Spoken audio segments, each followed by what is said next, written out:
Hello, and welcome to our webinar. We're going to be taking a look at QuickBooks Point of Sale, Purchasing and Receiving. My name is Daryl, and I will be leading this today. So we're going to start out with talking about purchasing and inventory. We will talk about creating a purchase order. We will look at adding items to a purchase order from our inventory list. We'll look at how we can add a new item to our inventory list that isn't currently in our inventory list. We will look at how to edit and delete a purchase order if we no longer need it. We'll look at how to convert that purchase order into a receiving voucher and how to receive that merchandise.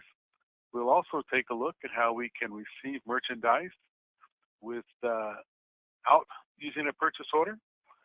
We'll look at how to fix mistakes on a receiving voucher if you've created any. We'll look at the fact that we can change an item cost or a quantity. We'll also look at how to enter billing information on a voucher. All right, so that's what we're going to be taking a look at today.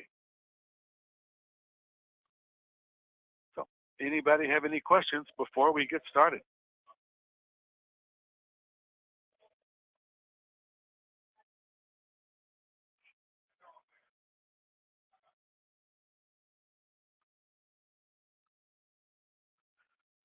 I'm not hearing any questions, so we will dive in there.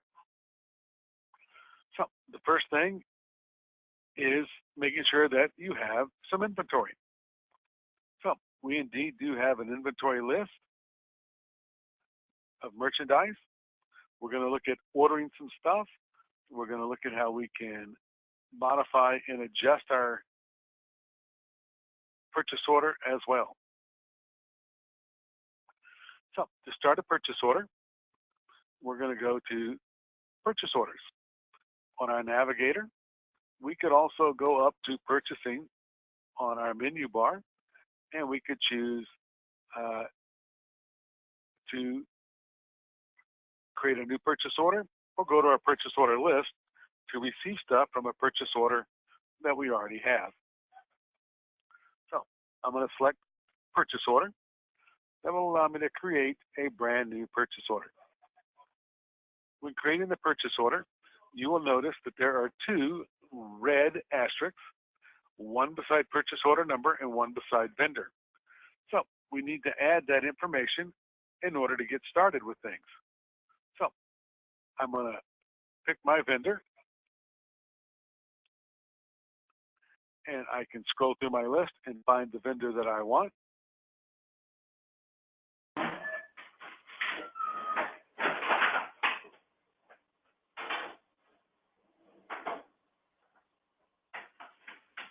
I got a lot of vendors.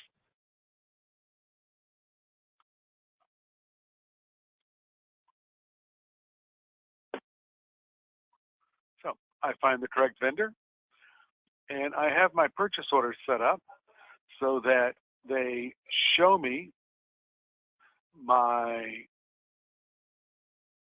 vendor as part of my purchase order number. You can modify a purchase order, and you can change that purchase order number. You're not stuck with the purchase order number that it calculates. Depending on if you have a single store or multiple stores, only the headquarters store can order merchandise on a purchase order. However, over here where we have our bill to information, you can send that information to your second store. If you have a single store, you're not going to have the option to send it to another store. If you send that purchase order to a second store, then it will transfer that purchase order to that second store whenever you do a store exchange. And the second store will be able to receive the merchandise from that purchase order. Although remote stores cannot create a purchase order, they can receive stuff from a purchase order if the purchase order is sent to them. We have 3 dates on a purchase order. We have an order date, we have a ship date, we have a create date, or cancel date. The order date is the date you place your order.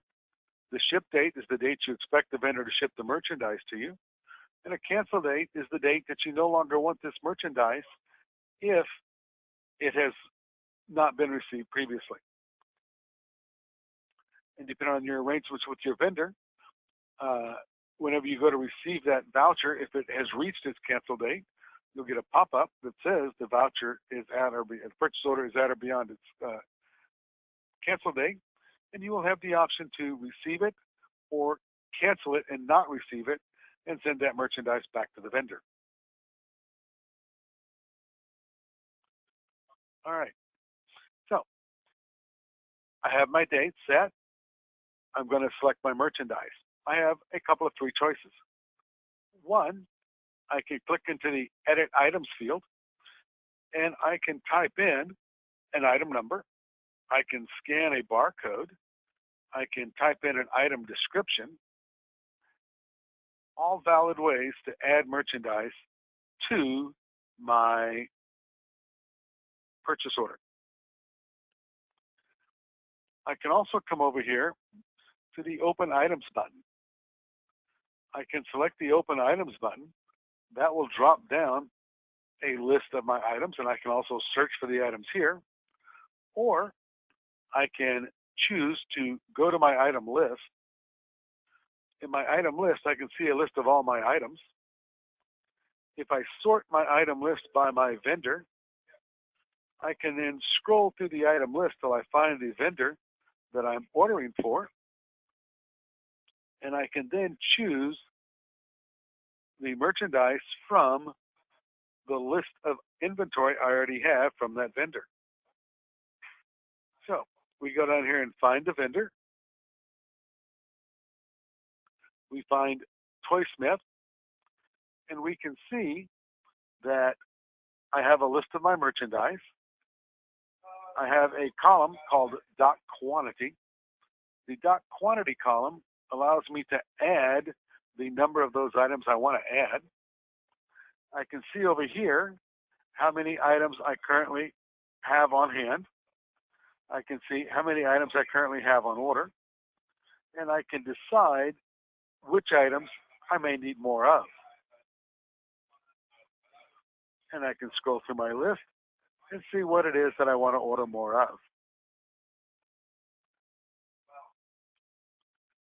And so if I come down here and say I want to order 3 of those, 3 of those, 3 of those, 3 of those, 3 of those, 3 of those, and I can go through the list choosing the items that I want to order more of. And when I've selected all the items that I wish to order, I can then go down to the corner where it says select. I can click on select, and it will add those items to my purchase order. Once I have those items on my purchase order, I can then save it if I desire. I can see here I have ordered 19 different items, a total of 61 things. My order currently has 0 received, 100% unfilled, and I have 61 items still due to show up. I have a place that I can add instructions. If I have any special instructions for this purchase order. I can also add the terms that the vendor is going to be giving me on this purchase order. That will then calculate the due date for the payment for this purchase order. Next, we can go up and I can choose to leave this order as an open purchase order. An open purchase order means that I have placed this purchase order with my vendor. I'm just waiting on the merchandise to show up. I could also make it a pending purchase order, meaning that I'm still working on it. I haven't yet finished it. I think I may want to come back and add some more items. A closed purchase order means I'm completely finished with it. A suggested purchase order would be one that is suggested by the system based on the quantity of items that I have set for reorder points. So if I tell it to save this purchase order, or I could tell it to save and print the purchase order, saving and printing the purchase order would allow me to print out that purchase order, and I can see the results of that printout. It shows me my items, how many I've ordered, my unit cost, my extended cost, and my total expected cost for these items. I see the vendor's name and address, and my name and address, as well as the purchase order number.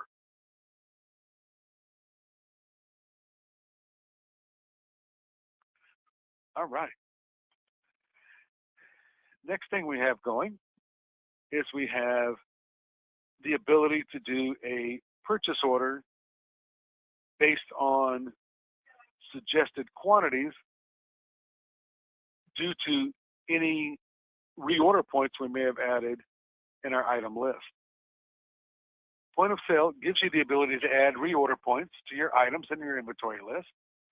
A reorder point says that when I get down to this quantity, I want to look at reordering this item. So if I say I want to get down to 5 of these and my inventory has 6, it's not going to suggest I reorder it. But since my inventory hits 5 or less, that is going to show up under my suggested reorders to be able to reorder that item. And I can go to the blue sticky note here, and I can choose Go to Inventory, and that will show me a list of my items which are on my list to be possibly reordered. I can see how many I currently have on hand. I can see how many I currently have available. I can see what my reorder point is to determine that, yep, I do need to reorder those. I can see over here the list of vendors that would be creating and need to reorder stuff.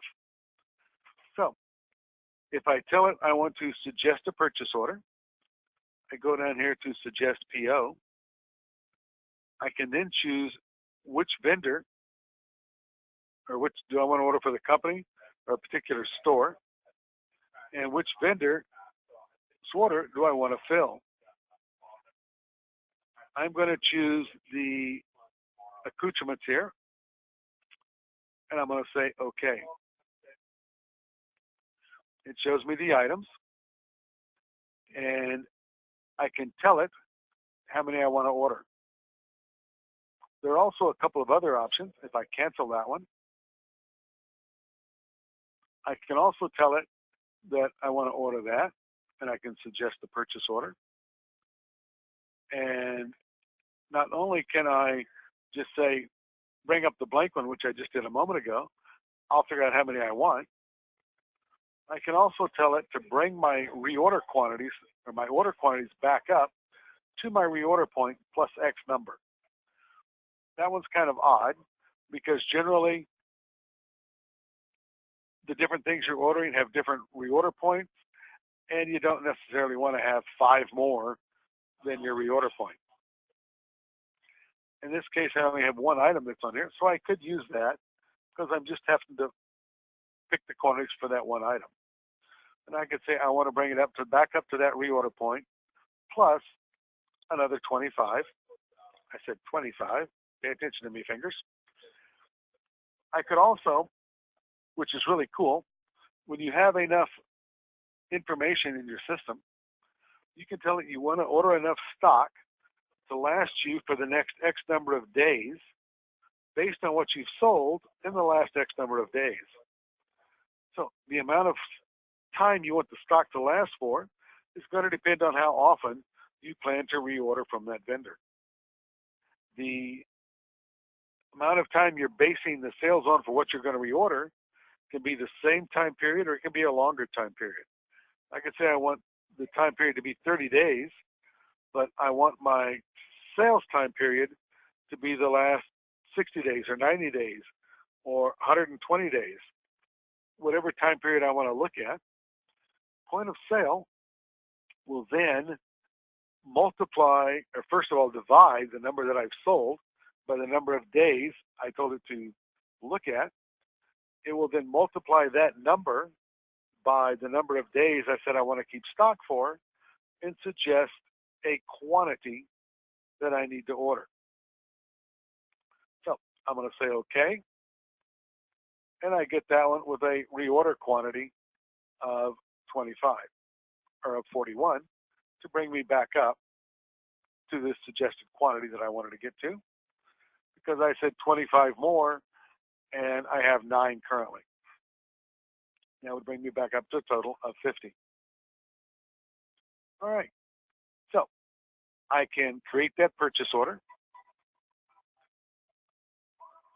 And if I go down and create that purchase order, then I can choose to print it or just show me. I'm going to choose to show me, and I'll say OK.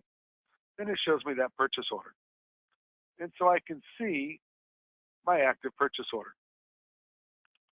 From here, if I needed some new stuff, accoutrements has a new toy that I want to add to my inventory. So I'm going to add that new item. I can go here and edit this purchase order. I can choose to go to my find items or the little pull down. I'm going to do find items, and then go down here to add new item. Doesn't matter which one I choose, it's going to be exactly the same.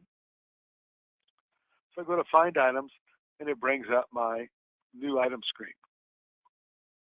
From here, I'm going to choose that I'm going to add a new item.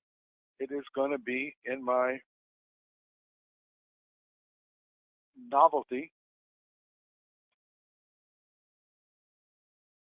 department.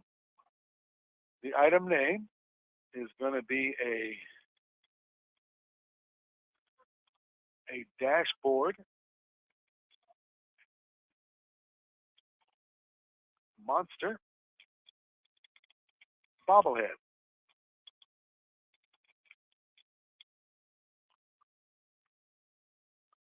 Well, it helps if I put it in the right place.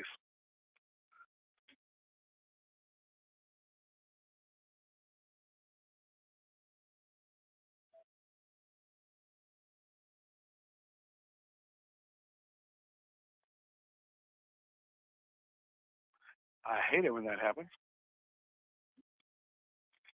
That's going to be my item name. My vendor is going to be accoutrements, which really annoys me, the fact that I have to put in the vendor name when I'm on a purchase order.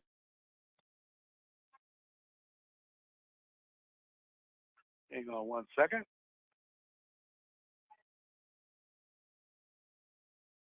Which is exactly what someone just asked me. It's why doesn't it automatically fill out the vendor that you're working with? And I really don't know. And it's just one of those really annoying things, because you would think you're in a purchase order, you've told it your vendor, that it would automatically populate that, but it doesn't. So you do have to manually populate your vendor again. You can add a description for that item if you need one to further explain that.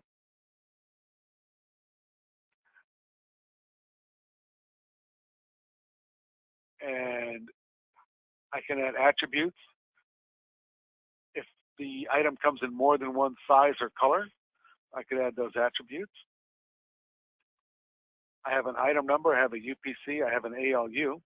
Well, this item does have an item number from the vendor that I want to add. So I will add that as my ALU. I'm going to sell this item for $5.99. My cost on this item is going to be $275. I don't really need to enter an average cost if I am receiving this item from a purchase order through into a voucher. If I am adding the item directly to my inventory without putting it on a purchase order, and it's something I already have in stock, then I would want to add an average order cost, because otherwise the merchandise I have in stock will not have any value. So I would want to add it to the average order unit cost then. But from a purchase order, it will automatically calculate that for me, since I currently don't have any. All right. So that's all the information I need. If I had more stuff, I do have additional info I can add. I have a picture I could add if I had a picture of the item. I could fill out any custom fields I have. There's not going to be any history because I haven't done anything with that item yet. So I can save and select, and that will add that item to my purchase order. I can then determine how many of these I want to order, and so I'm going to order 10 of those. And that will complete my purchase order for accoutrements. And so I am going to save that. I could, just like the previous one, I could save and print it, and it would allow me to print out that purchase order.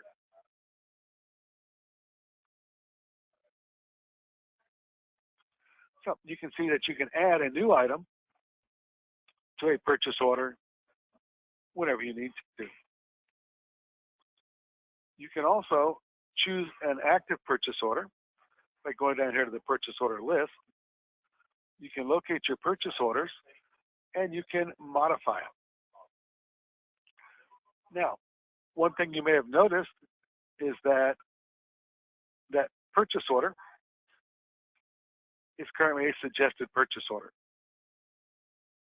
So if I call the vendor and I place this order, or I email it to them, or I fax it to them, I would then want to change my order status from a suggested purchase order to an open purchase order. And I'll save that. And now when I look at my list of open purchase orders, I will see my existing purchase orders. I've got my purchase order we placed a while ago for Toy Smith. I've got an outstanding order from Acme, and I've got the one from Accoutrements. And I have those all set up. If some of this merchandise shows up, then I am ready to receive that merchandise. So I choose which order has shown up. No, not that one.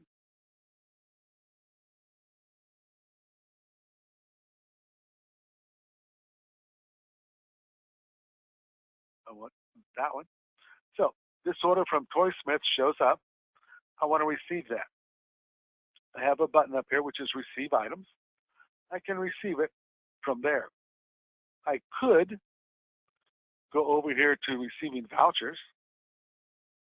And under Receiving Vouchers, I could come up here and I could enter the vendor name that the merchandise showed up from. And I get a pop-up that says, I have an open purchase order. Do I want to receive against that purchase order? And I can say yes. And if I have a single purchase order, that's not a problem. If I have more than one purchase order from Toy Smith, then it gets to be a problem here to figure out which one I need to receive from. But, so I would rather choose it from the purchase order list. But since we only have one, I can select here. I can receive all items due, or I could select through which items I want to receive. I'm going to receive everything that is due, and it adds everything to the purchase order. If something didn't show up, then I could adjust my quantity. If I didn't get all of these pinwheels, I could change the quantity to reflect how many I got. Or if I didn't get any at all, I could remove it from my voucher. once everything is set, I can save that voucher, or I can save and print it. If I save and print it, my printed voucher is going to look like that,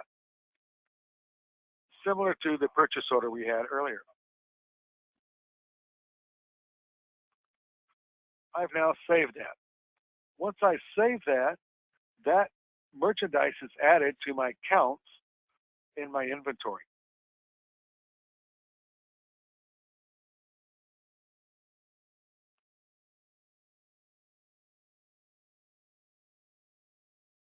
Okay.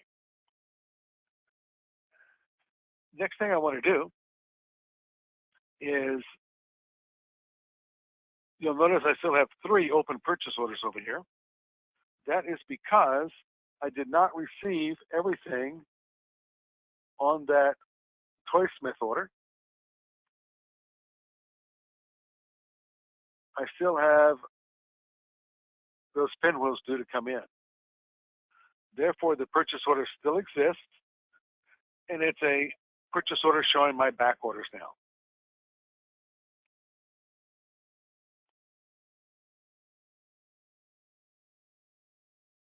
I can go to some reports. I can go to purchasing reports. I can look at a summary of what I have on order, and it shows me how much I have on order from all of my vendors. I could also look at a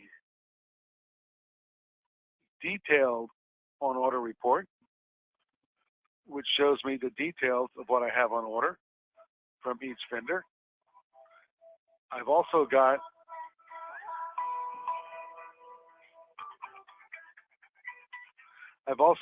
a I can expand this, and I can see what the actual items are that are on each report. All right. I've got another report I can also run, which is my cash requirements report. And my cash requirements reports show me how much I can expect to need to pay those vendors on what specific time. All righty. So, any questions on that?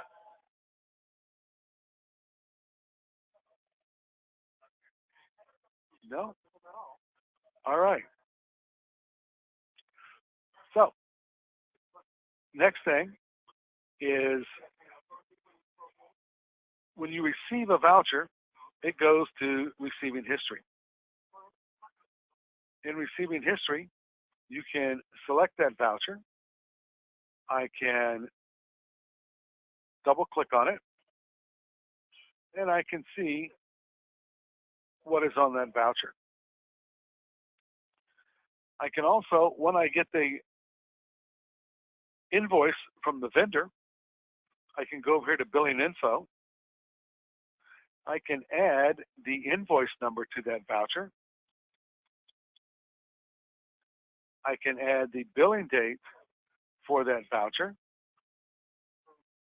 I can also add when the invoice is due based on the terms that were set for that invoice when I ordered it. And we say OK. And we have now finalized that voucher to the point that now it will go over to QuickBooks Accounting. Assuming you integrate your point of sale with QuickBooks Accounting, that will send it over to QuickBooks Accounting, and you will be able to pay for that voucher, because it will show up as a bill to be paid in your QuickBooks Accounting. If you haven't yet added an invoice number and invoice date to a voucher, and you are synchronizing with QuickBooks Accounting, then it will show up in QuickBooks Accounting as an unbilled purchase, and it won't show up as a voucher to be paid until you add the invoice number and the invoice date. All right.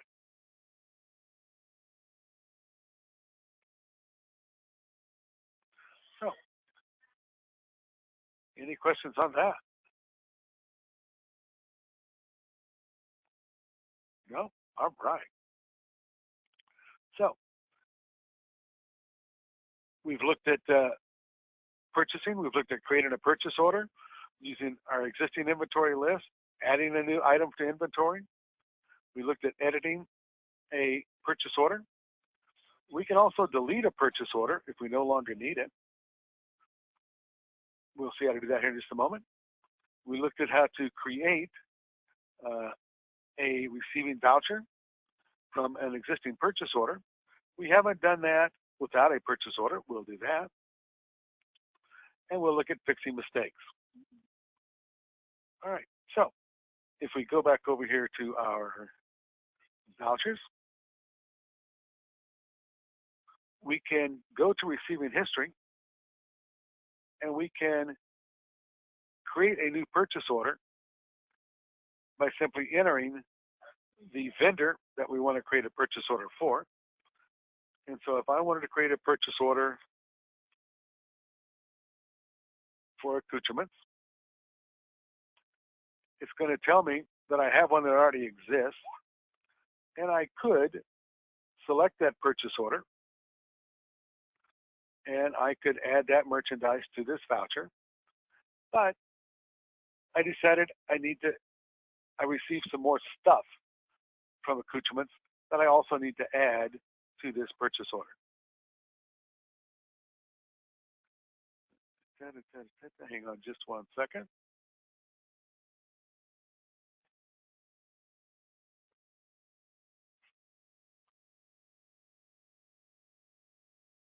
I got another question here to look at.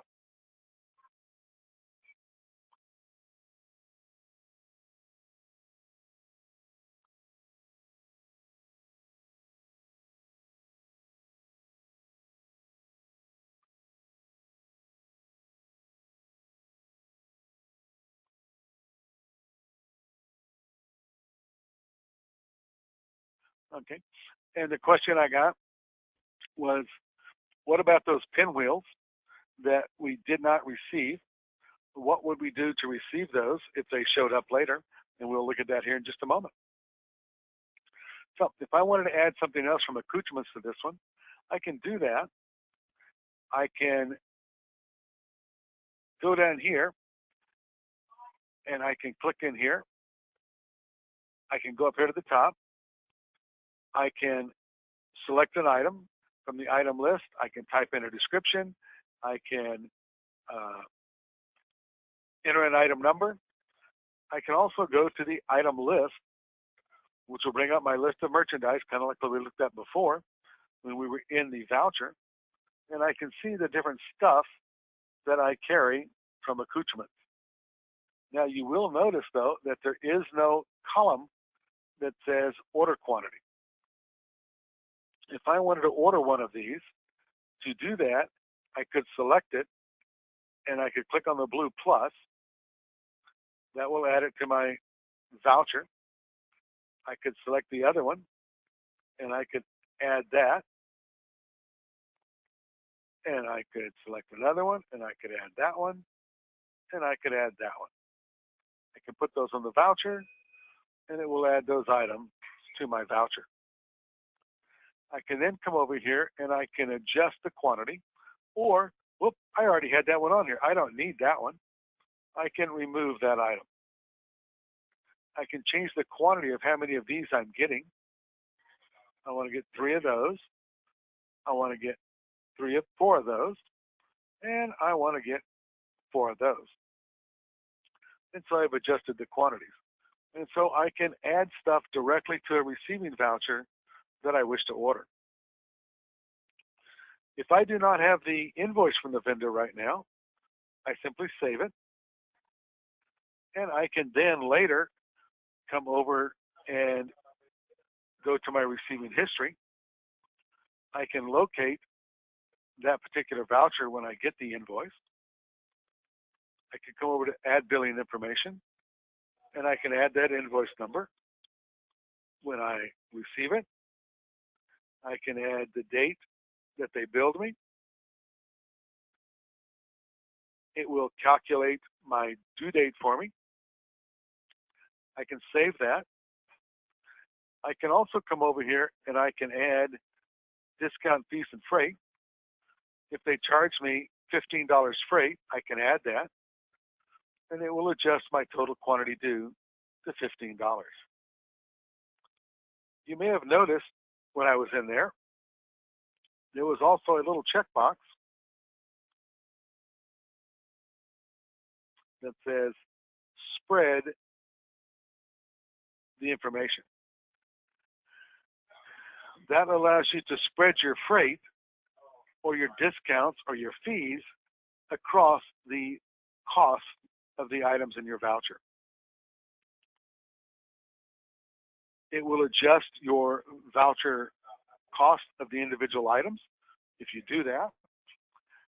I prefer to keep my freight separate so that I can take the write-off for the freight charge and my cost of goods right away and not need to wait till the item is actually sold, which might be next week, or it might be 6 months from now, or it might be 2 years from now if the item doesn't move well. But I want to be able to claim that freight a lot sooner. Right. So if I found out I need to make an adjustment to this voucher, now that I've saved it, you'll notice there is no edit option. I cannot change any of the items. If I needed to change the quantity of an item I received, or I needed to change the cost of an item I received, because when I got that invoice from the vendor, the cost was different than what I had originally entered, I would have to copy this voucher. On the copy, I can then change the cost of an item, and I can adjust that to show my new cost. If they had changed these finger puppets, and they're no longer cost a quarter, but they're now 28 cents a piece,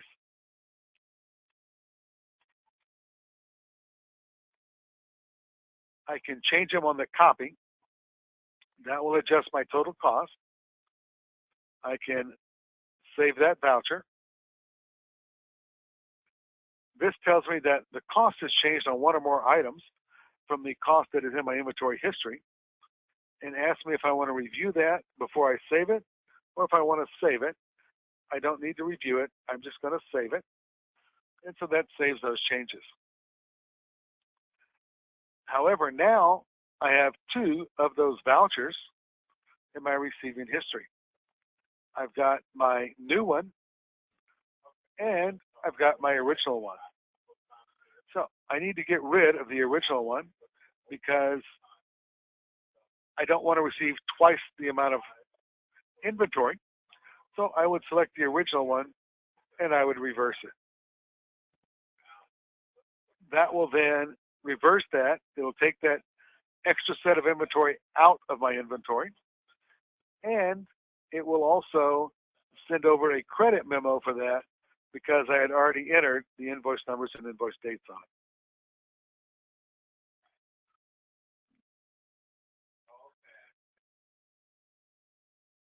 it. Any questions on that?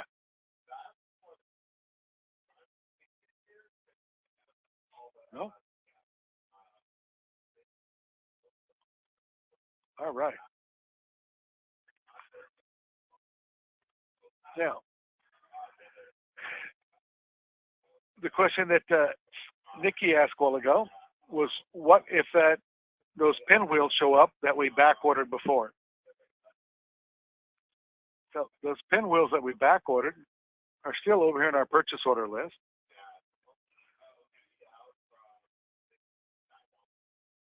So I can select that purchase order where the pinwheels are back ordered. I can tell it I want to receive the items. I can tell it how many I got in by clicking into the document quantity box, or I can say select all and continue. That will add the total quantity of my purchase order, or to my voucher rather, just like it did the first time when we selected that voucher. And we can again adjust it. I can add to this purchase order if I got more than the pinwheels, or I can simply save it if the pinwheels were all that showed up. Now, if I go back and look at my purchase orders, I only have 2 purchase orders that are still open.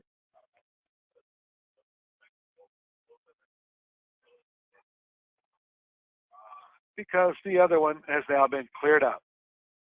I no longer have anything due from the Toy Smith. Now, once you finish a purchase order, it moves to your closed purchase orders, and it ends up here. Once a purchase order is closed, that means you've received everything that was due to come in. You no longer need that purchase order. So you can go up here to I want to. You can delete that purchase order and get rid of it, because all it does is clutter up your system, your database. Because if you have a closed purchase order, every time you save your database in a backup, it is going to save those closed purchase orders.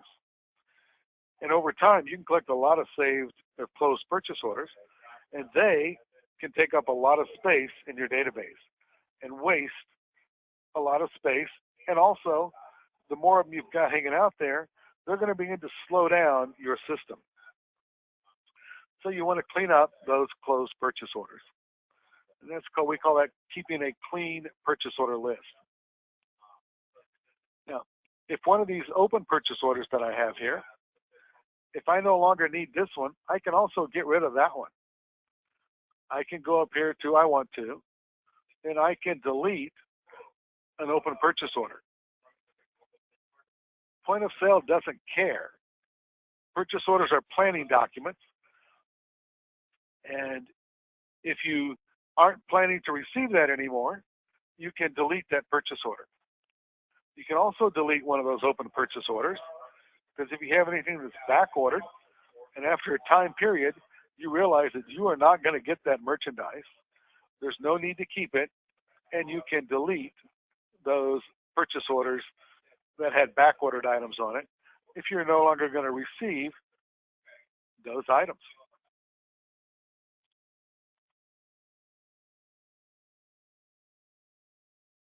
So, does anybody have any other questions?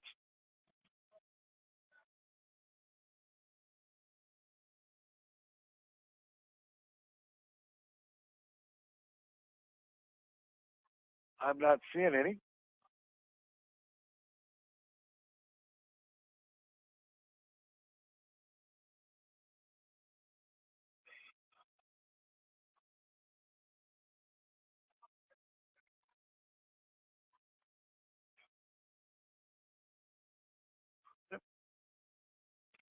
And then there was one other question about if you have the credit memo that you send over to accounting. In accounting, what you would do is you would apply that credit memo to that original voucher that was sent over. That should be the same value as the credit memo, and those that simply cancel each other out, so that you don't have the open balance for that vendor hanging out in your accounting, because you got the credit memo to offset it to zero. Then you would have the valid one that is still hanging out. All right. So that wraps up our purchasing and receiving for QuickBooks Point of Sale. If you have any questions, feel free to give me a call, 916-368-1070, or drop me a note at Darrell, DARRELLF like Franklin, at BigHairyDog.com, or to tech, TECH, at BigHairyDog.com, and I'll be glad to answer those questions for you. So, everybody have a lot of fun, and we will talk to you again soon. Bye-bye.